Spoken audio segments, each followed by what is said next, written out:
Saudari-saudaraku terkasih dalam Tuhan Yesus Kristus, selamat pagi dan berkah dalam. Kita berjumpa kembali dalam renungan harian Selasa 15 April 2025. Seperti biasa, kita mendasarkan permenungan kita pada bacaan Ekaristi hari ini. Bacaan-bacaan sudah mengarah kepada peristiwa sengsara Tuhan kita Yesus Kristus. Dalam bacaan yang pertama, dari nubuat Yesaya bab 49 ayat 1-6 ditegaskan bagaimana akan tampil seseorang menjadi terang bagi bangsa-bangsa, supaya keselamatan yang daripadaku sampai ke ujung bumi.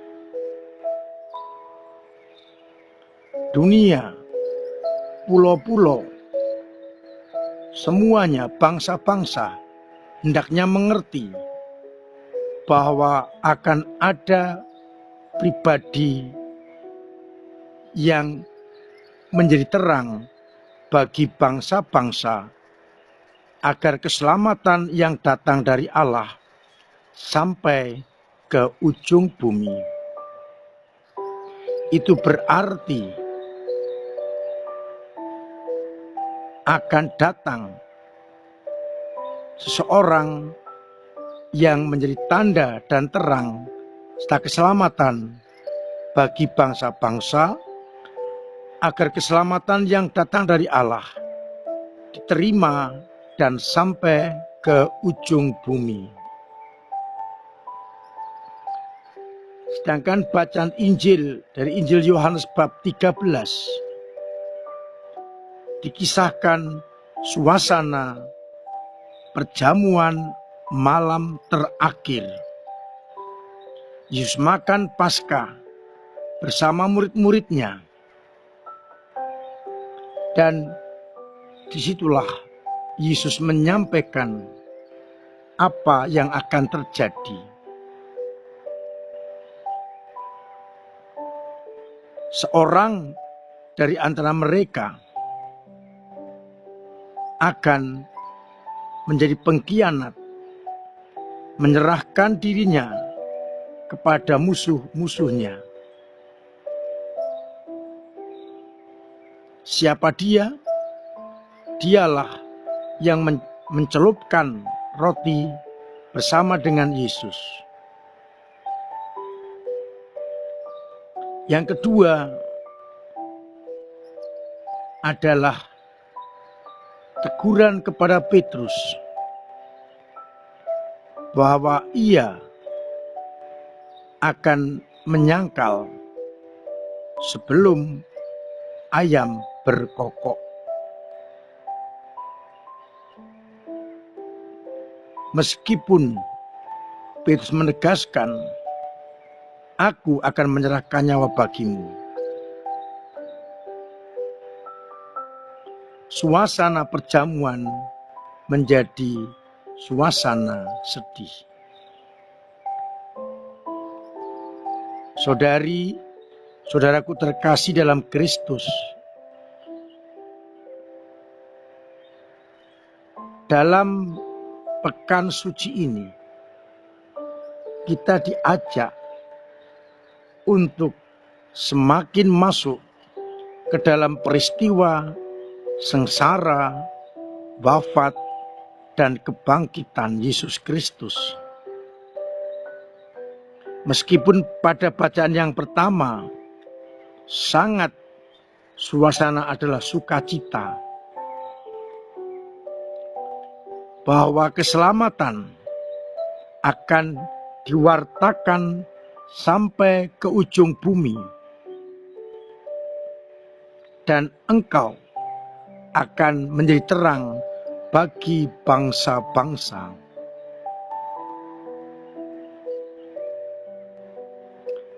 Nuansa syukur ini menjadi kesempatan bagi kita untuk mempunyai harapan akan keselamatan. Semua bangsa-bangsa tanpa kecuali akan mendapatkan keselamatannya. Namun itu harus ditebus dengan penderitaan dan wafat di salib. Kita membayangkan suasana perjamuan yang begitu meriah, menyenangkan, penuh sukacita, berubah menjadi duka cita ketika Yesus menegaskan dan mengatakan, seorang di antara kamu akan menyerahkan aku. Atau dengan kata lain, seorang dari antara kamu akan menjadi pengkhianat. Maka timbullah saling menduga-duga. Dan ketika ditanyakan kepada Yesus, Yesus hanya memberikan rambu-rambu. Dia adalah orang yang kepadanya aku memberikan roti, sudah aku mencelupkannya. Simbolik dan jelas. Yesus akan meninggalkan para murid, dan kemana pergi orang tidak ada yang bisa sampai ke sana.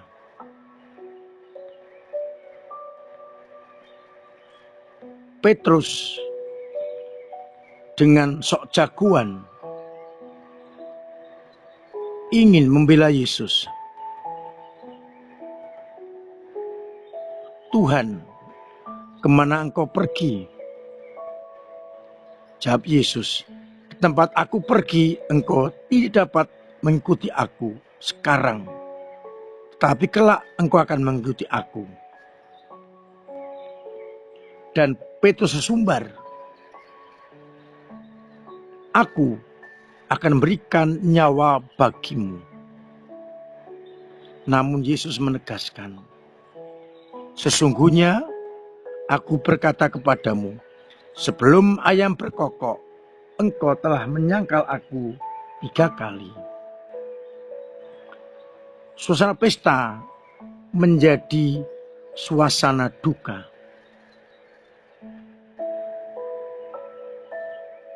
Yesus menggariskan, menegaskan, mengingatkan bahwa kita akan banyak berhadapan dengan tantangan-tantangan dan kesulitan.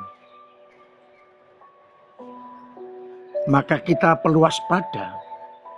Sekalipun keselamatan diwartakan sampai ke ujung bumi, orang harus waspada akan godaan-godaan dari si jahat. Hanya karena uang, Yudas menyerahkan sang guru kepada para musuh-musuhnya, imam-imam kepala, ahli-ahli Taurat, dan orang-orang Yahudi. Dan hanya karena gengsi serta takut, Petrus menyangkal Yesus. Kita diingatkan oleh Yesus agar waspada akan rongrongan dari roh jahat, sehingga kita tidak jatuh ke dalam pencobaan.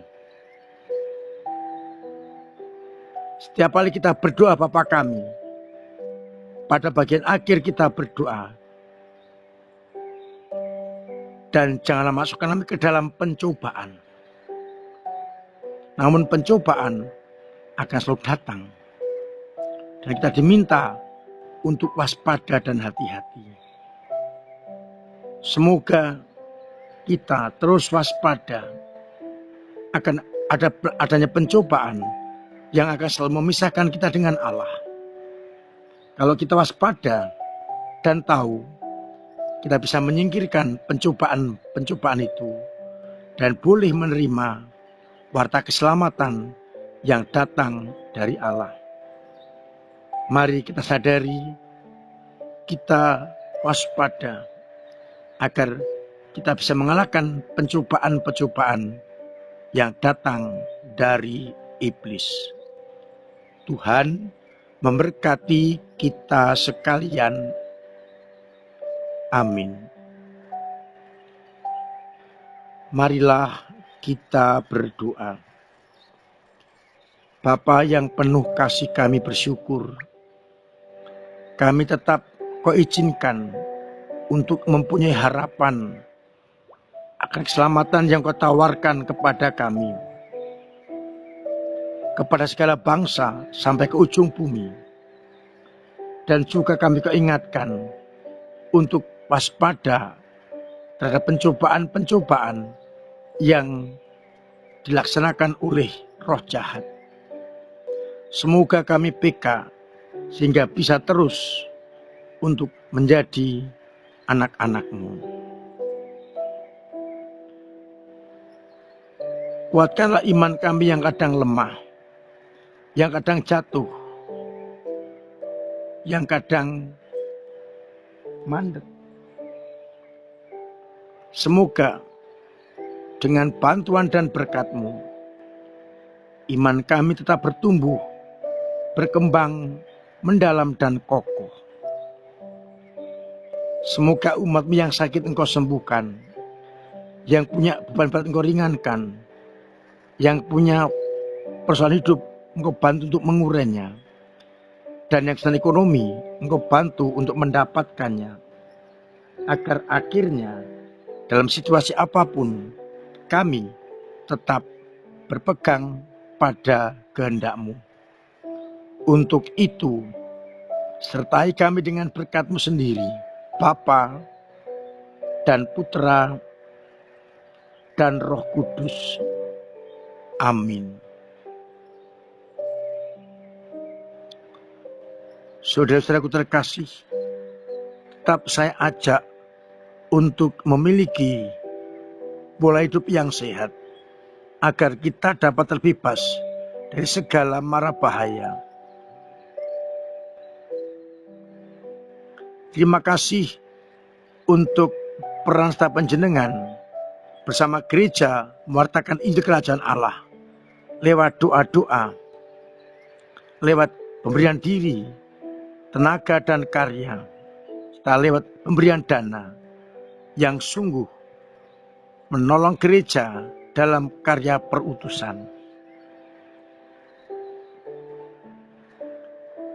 Pada pekan suci ini saya mengajak untuk terus merenungkan kisah-kisah sengsara berjamuan terakhir, agar kita bisa mengikuti perayaan-perayaan dengan hati yang sungguh-sungguh. Saya mengingatkan panjenengan yang tinggal di sekitar gereja, panjenengan yang masih muda, diharapkan untuk menghadiri perayaan Ekaristi yang kedua, untuk beri kesempatan kepada yang sepuh-sepuh dan yang jauh untuk datang pada perayaan Ekaristi yang pertama, sehingga lebih nyaman. Kita solider agar mereka yang tua dan jauh kita prioritaskan pada misa yang lebih awal. Mari kita sungguh-sungguh mempersiapkan diri menyongsong Paskah kebangkitan Kristus. Semoga kita semakin mampu untuk peka akan gerakan-gerakan roh yang membawa kita untuk setia kepada Allah. Tuhan memberkati kita sekalian. Amin.